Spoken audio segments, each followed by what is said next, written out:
Yo, what's up, everybody, and welcome to Flames Reaction channel. Now, today's video, we are going to check out Rick Ross. And before we start this video, I want you guys to please hit that like, comment, and that subscribe button. And also, please hit that notification bell whenever I drop a brand new video. And without further ado, let's go ahead and check out Rick Ross and some of his greatest moments of hip-hop. You film, know why? Because I'm the biggest boss you ever seen. You make sure they don't not only play this one time, they play this a week straight. Before Rick Ross would tell the world about how much of a boss he is and remind his fans that every day is the perfect day to boss up. No, seriously, he's tweeted that pretty much every single morning for the past 4 years. Before he would break the record for ringtone sales with his first single, Hustlin'. One of the biggest keys to that is empowering your circle, empowering your family. Because you being rich and everybody else being broke next to you, it's only going to be so long before you jam up. Before Rick Ross would hold his own lyrically with some of the best in the game, from Jay-Z to Andre 3 Stacks. Before he would team up with Drake for Ross's 2 highest charting singles on Billboard, I'm On One and Money in the Grave, and their introspective classics, Gold Roses, Free Spirit, Lord Knows, Aston Martin Music, and more. I'm good at, making things bounce back. Okay. Yeah. All right, we can make that happen. You know what I mean? Little Bel Air Rose. Salud. And before Rose would have over 4.5 million followers on Twitter and more than 10 million followers on Instagram at the time of this recording. Next bar mitzvah you have in your family, I'll be there. No way! Yeah, I'm gonna send you over the menu. I would have loved to have had Rick Ross perform at my bar mitzvah. But Rick Ross grew up hustling with dreams of one day going #1 and making Aston Martin music. When he was 16, though, he was playing football, but he would stay scheming to push it to the next level. But how did he go from being a kid by the port of Miami with a dream of being the boss to flying out to Santorini, Greece and pulling up in a purple Lamborghini? Well, you clicked on the right video.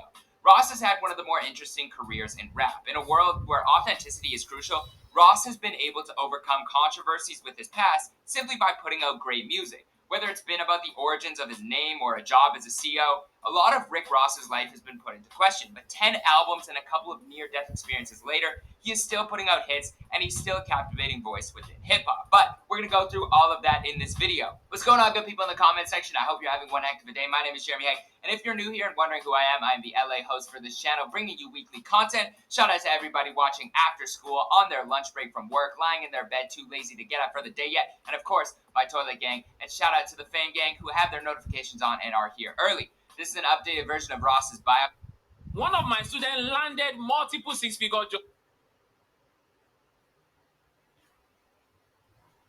We've recently done updated versions on YG, A Boogie, Wiz Khalifa, and more, so be sure to check those out after you finish watching this one. But before we start, I've got a trivia question for you fans out there. What's the name of Ross's most recent kid? He's got a great name, and it is quintessentially Rick Ross to name him what he did. So leave your guesses in the comments down below, and I will see you guys after the intro.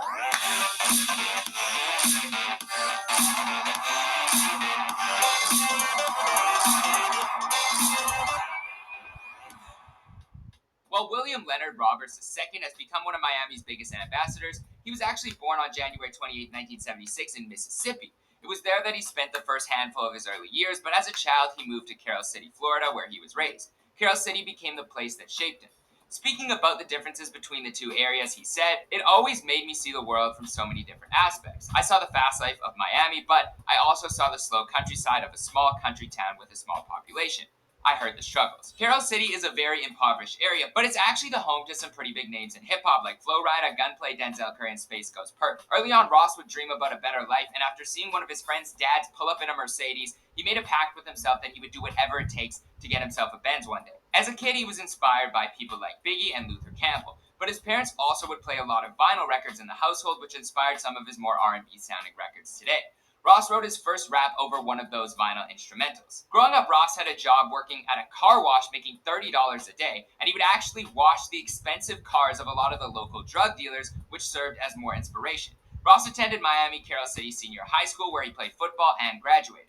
His high school nickname was, nope, surprise here, Big Boss. And then he headed to Albany State University on a football scholarship and studied criminal justice. But it was in college that he began taking music more seriously and lost interest in academics. He rapped from the persona of a drug dealer who was running the streets, something that he fantasized about as a child. Roberts was rapping under the name Teflon Don and made his Suave House Records debut on a feature for Eric Sermon's song Ain't to Discuss. In the mid-2000s, he changed his rap name to Rick Ross, which, there's some controversy over, but the name was basically taken from former drug kingpin Freeway Rick Ross, and Freeway Ricky reportedly made close to $1 billion selling coke. But when he found out that this guy from Florida used his name and maybe some of his story, he was pretty pissed and he sued. Eventually, the case was thrown out and Rick Ross actually won, which allowed him to keep his name. Ross signed to Slip and Slide Records and toured with Trick Daddy. His first official single under the label was Hustlin', which put him on the map, and the song became gold and rose to number 11 on the charts. He told the New Miami Times, "I wrote that song in about an hour on some good kush." Well, nothing you can't accomplish in an hour with some good kush, am I right? I like green.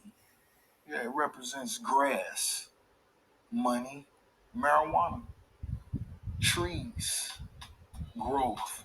Everyone saw the potential in Ross after his first single, and the biggest names in hip hop were battling to sign the boss. Diddy, Irv Gotti, and Jay-Z all placed their bids, but in the end, Hove came out on top like he usually does. He signed Ross to Def Jam with a multi-million-dollar deal. His debut album, Port of Miami, was released in August of 2006 and debuted at number 1 on the US Billboard 200 chart, selling nearly 200K albums in its first week. Ross became close with fellow Miami native DJ Khaled, and they teamed up together for multiple collabs. In 2008, just when it seemed like everything was going as planned for Ross, some controversy sparked. Media Takeout released a picture of a young Ross in uniform, and it wasn't his high school football jersey, it was a picture of Roberts working as a correctional officer. At first, Ross denied it was him in the picture, saying, "Online hackers put my face when I was a teenager in high school on other people's body. If this shit was real, don't you think they would have more specifics like dates and everything?" But the evidence he asked for came shortly afterwards. Evidence was found that Ross worked there for 18 months from December of 1995 until he resigned in June of 1997 when he was making a salary of around $25,000 per year. He graduated from the DOC Training Academy, which included the completion of 540 hours of training, and was assigned to the South Florida Reception Center in Dade County. As you can guess, hip-hop had a pretty strong reaction. In a genre that had NWA screaming "F the police" and Jay-Z referring to his negative interactions with cops on 99 Problems, you can bet that many people were skeptical of Ross's past. I don't think that people would have been as upset at his past if he came out from the beginning mentioning it, and if he wasn't claiming to be living the life of a drug-dealing street lord in his music. The dissonance between the two lifestyles just seemed a little suspicious, and people began to question whether any of what Ross said on records was true. What this is talking about. That particular line really just most definitely referred to, me being a CO, that being a job, and just understanding the grind and the hustle, and anything else I may have done. It's just a job. But while all of this was going on in January 2008, Ross was actually arrested on gun and marijuana charges. 8 months later, he was sued by DJ Vlad, who claimed Ross attacked him when he started asking him about the correctional officer stuff. Vlad ended up having a broken eye socket, a broken nose, and nerve damage, so at least we know Ross can fight. And Vlad was given $300,000 in damage after that. I wouldn't be surprised if that wasn't the first person who's tried to fight Vlad. But fighting with Vlad, that's one thing. Fighting with the most notorious troll in the rap game is a whole nother battle. 50 Cent was never one to back down from a battle and was often the one to instigate them, so he didn't seem to be too afraid of Rick Ross. It was all love at first between the two rap moguls, as 50 congratulated Ross on his #1 album. It's been told that there was a sort of beef between you and 50 Cent. Is it a beef? But Ross became upset that apparently 50 Cent looked at him a certain way at the 2008 BET Awards, and even though 50 Cent claimed to not remember Rick Ross being there, which is classic 50, it did spark something in Ross. And I guess Ross decided there might actually be some beef, and on Mafia Music threw some shots at 50 Cent. 50 was probably delighted to hear the diss, as he seems to get actually excited about beef. He decided to lean all the way into Ross's past and release songs, got Ross's baby mom involved, and created a full-on cartoon show called Officer Ricky. Rick, bro, I'm gonna f your life up.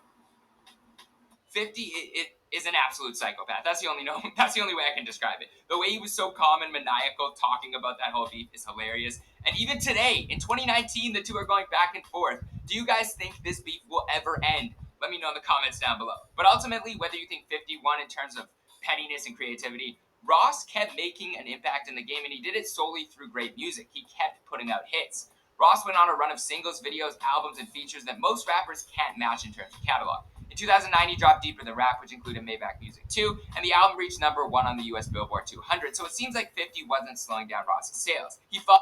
Peacock is the exclusive streaming home of Oppenheimer.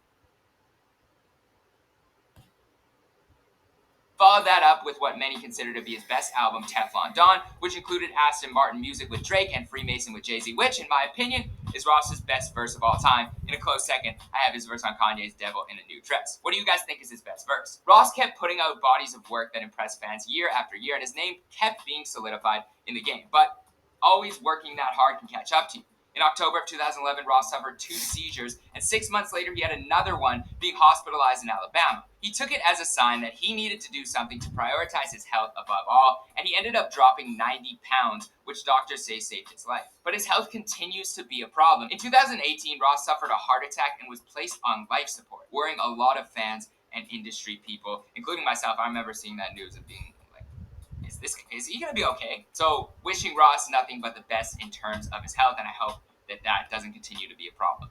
In September of 2015, Ross proposed to his then 22-year-old girlfriend, Lyra Galore, with an 11-carat 350K ring. But in the end, the engagement was called off, although it seems like there's nothing but love, at least from Ross's end. Is it love? Of course it's love there. I got nothing but love for you know what I mean? At all times. That's, you know what I'm saying? That's forever. Ross has 4 children, with his most recent baby being born last year with his girlfriend, Brianna Camille.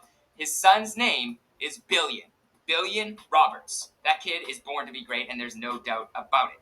And there you have the answer to the question from the beginning of the video. Also hilarious. I feel like Ross, that would be the name that he would choose for his kid.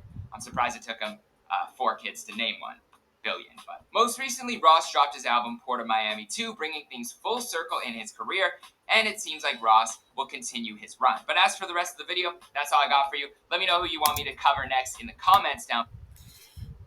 All right, y'all. That's it for this video, and I'm out. Peace.